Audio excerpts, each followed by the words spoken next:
If you haven't watched part 1, then part 2 will be really confusing. So please click off this video and watch part 1. I unfortunately will not be addressing questions that have already been covered in part 1. So the link will be in the description box. So please check that out. Thanks a bunch.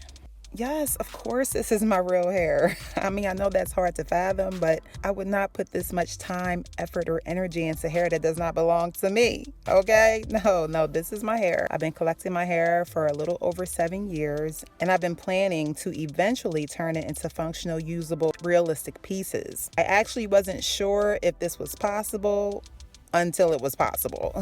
So I'm very pleased with the outcome so far. I have tried this before, but gave up because organizing hair is difficult and time consuming. Can't wait to see your final unit. I have so much hair that I have collected that I was thinking of doing this, but my hair is super curly and bunched up. The Egyptians used to do this too. They shaved their heads completely bald and made wigs out of their own hair. I also keep my shed hair, but never thought of making a wig. This is awesome. I definitely thought of creating a wig out of my own hair, although from shaved hair. This was an idea I had too. It's not weird to collect shed hair. I've been collecting my hair all year to analyze it later. I collect my shed hair and burn it or bury it in my flower garden. This is so cool. If we can wear other people's hair without thinking it's weird, then surely we can wear the hair that grows from our own scalp. OMG, I've been saving my hair and wanting to do this. I have been collecting my shed hair for over 3 years now just to track my hair loss. I can't believe I can make a wig out of it. Thank you for not thinking I'm super weird because I thought I was the only one that saved my own shed hair, but I'm glad there are so many others out there like myself who think outside the box. Now, this is not my normal shed hair detangling experience. My normal shed hair is usually either straight or stretched hair. That hair is much easier to work with. What you're watching is accumulated matted hair from the shower from wash day that has been stored in a Ziploc bag for like over a year, so it's very, very difficult to detangle.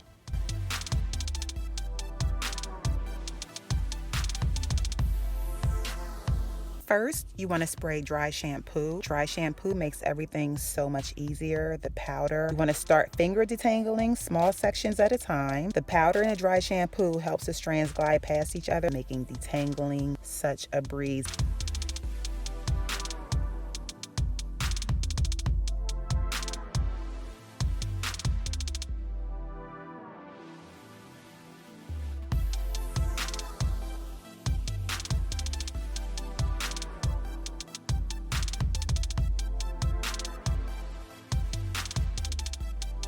Then I start using a wide tooth comb. I mean, there's a lot of back and forth. You want to start finger detangling, then you want to start with the dry shampoo, then you want to go back to combing, then you want to do tweezer detangling and back to finger detangling. This is a lot of trial and error. It's whatever works at that moment, but just keep working whatever works for you at the time to get that hair detangled.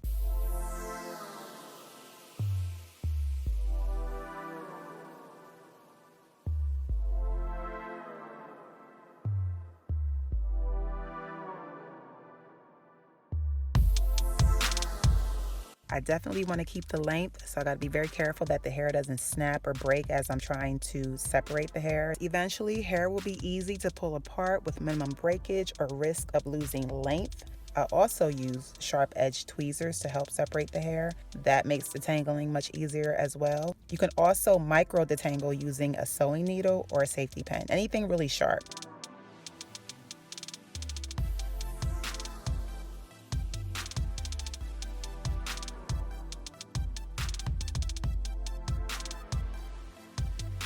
Heat does a great job at breaking up the kinks. When heat is applied, detangling becomes so much easier.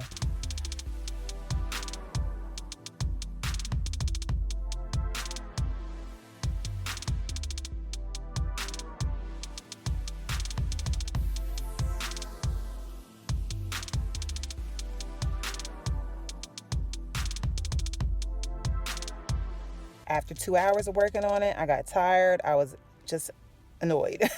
So you could do that. You can stop whenever you want. So I came back to it a week later. I was able to finish straightening out the hair, made sure that the cuticles were all going in the same direction.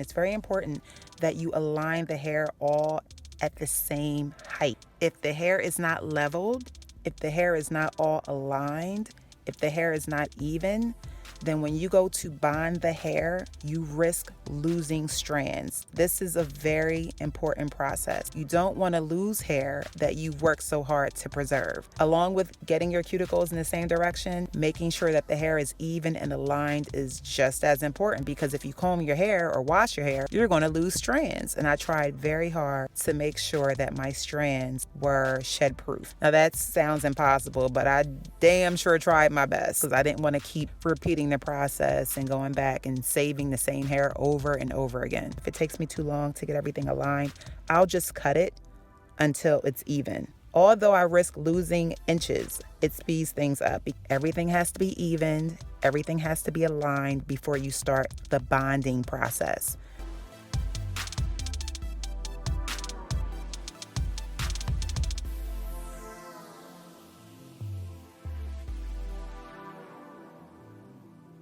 This is my least favorite part of preserving my shed hair, is making sure that the hair is all aligned. And it can take a week up to a month to make sure that every single strand is evened out.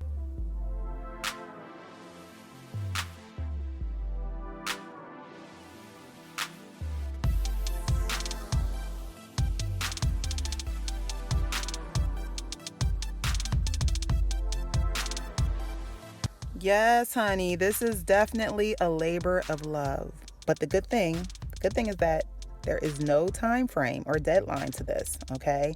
Consider it a hobby, like crocheting. Like, consider it like you're working on a blanket. You can work on it during free time. There is no pressure involved. When I start to feel overwhelmed, I just stop working on it. I come back when I have fresh eyes, you know what I mean? I come back when I feel rested and rejuvenated. But I promise you, once you see what your hair looks like detached from your head, creating pieces becomes addictive. You're going to want to keep working on it because you're going to want more hair. I'm telling you, next thing you know, you've been working on this thing for like 8 hours and you don't even realize the time goes by so fast. It's actually a little bit fascinating, you know? Creating tracks from your own head. Like, what? Who does that? I do. But really, you will become fascinated. You're gonna be like, wow, this actually came from my head. There's a lot of questions about whether or not I'm going to show the wefting process. Of course, I'm going to show you everything, every minute detail. Trust me, I'm going to show you. I would not tell you that I made a wig out of my own shed hair and not show you exactly how I made it, because I know it comes with many, many questions. Your questions, I'm quite confident, will be answered in each part. So stay tuned.